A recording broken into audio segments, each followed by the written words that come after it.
Hello everybody and welcome back to the Laser Arcade and welcome to an unboxing video. So this unboxing is for this will be backwards for you, but it's the Yeti X, the blue Yeti X, and I'll flip it around when we get to the other camera. And I guess it's also for the Radius 3 shock mount for it. And so we are going to unbox these, then we're going to plug them in and we're going to kind of see how they work compared to my beacon mic. And yeah, hope this is helpful. All right, so at this point, everyone's question is probably going to be, how much did all of this cost? So the Radius 3, when I purchased it, it ran about $40.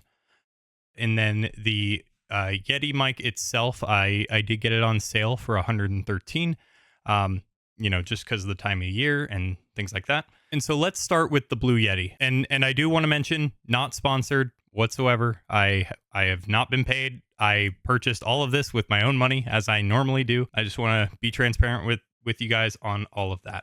And so let's crack this open and kind of see what we get into with it. So it looks like right off the top of the package is your USB connection. And then probably, if I had to guess, yeah, it's a quick start guide. All right. And so this is my first look at it, just as much as it is you guys. So this, oh my gosh, that thing is large. That thing is very large. Oh my gosh. Can I even get it out of the package? Oh my goodness. That is a heavy mic. I was not expecting it to be this dense. I have relatively large hands, and so it is definitely bigger than my beacon mic. And then hopefully we'll see if it's more powerful as well. You can see your front dial, dial that faces you. And then on the back, you could see your pattern.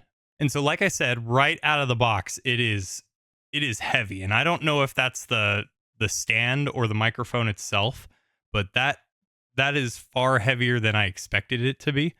But it definitely, I would imagine that putting it on the table, right, you would want it to be pretty stable. This is on cloth right now, but I would imagine if you put it on perfectly flat surface, that thing is going to stay in place.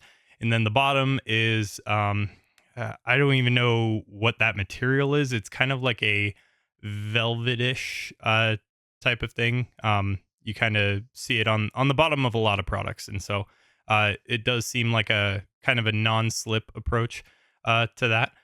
And then looking at the mic a little bit closer, you could see that the dial facing you, when I turn it, it does feel pretty smooth.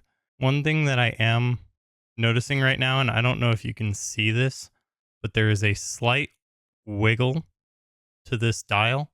And I don't know if that's intentional, but the actual turning of the dial feels pretty smooth. Looking at the bottom, you can see that you have your shock mount insert, your USB, and your headphone jack.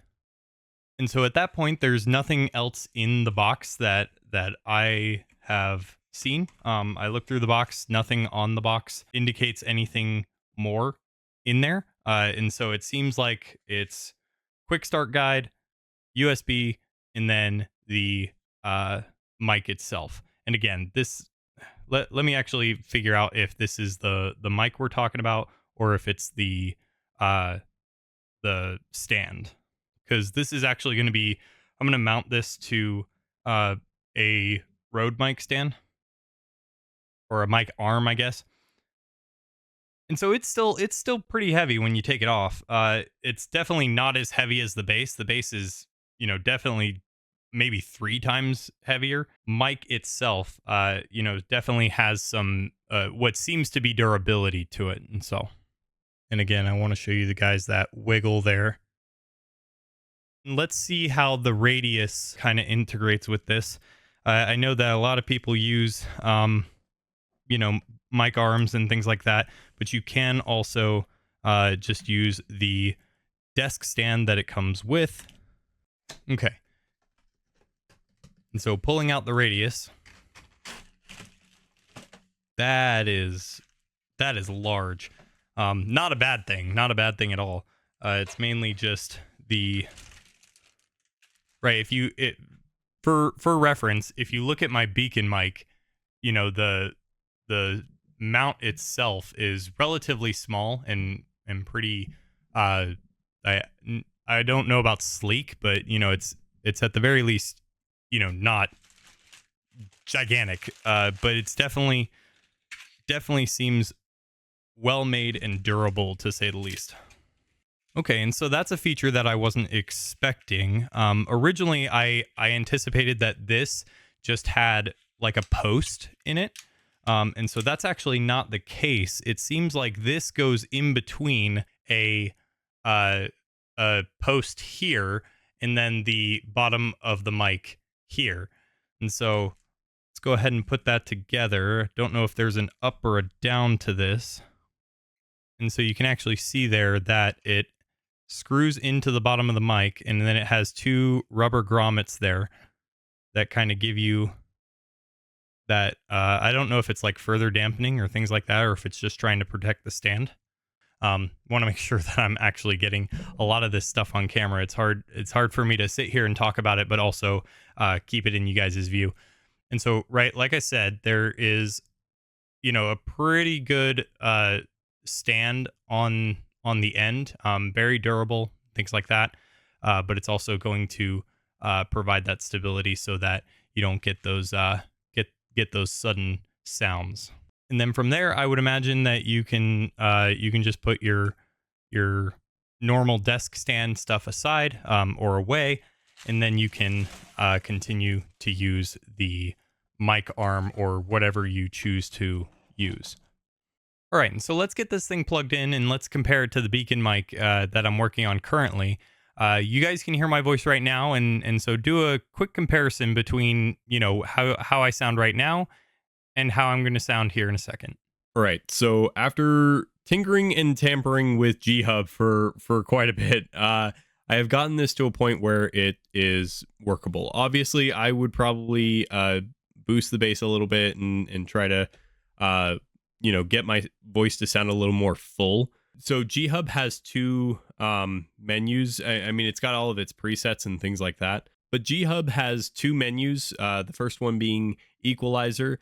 So it has its high pass and then the low, mid, high adjustment. And you can see that right here. And then this one that you see over here, it has signal cleanup. So it's noise reduction, gate, compressor, de-esser, depopper, and a limiter. And again, for me, this is workable. This is something that I can hear myself well in the live audio, but this mic is definitely a lower cost point than the beacon mic. It does have a need for a windscreen, and so I put this windscreen here. This is not something that comes with the Yeti or anything like that, but you can buy a filter that goes over the top of it. And so this is what the Yeti X sounds like, and I would hope that it's pretty good. I will probably see it here in a minute when I start editing, but this is what I sound like. I hope you all enjoyed this unboxing video. You all know what to do. Like, share, comment, subscribe. Tell your friends if you have any. And if you like video game Let's Plays, go ahead and check those out. I have a ton of those on my channel. And I just want to say I can't appreciate all of you enough for being here. And I hope all of you have a wonderful rest of your day.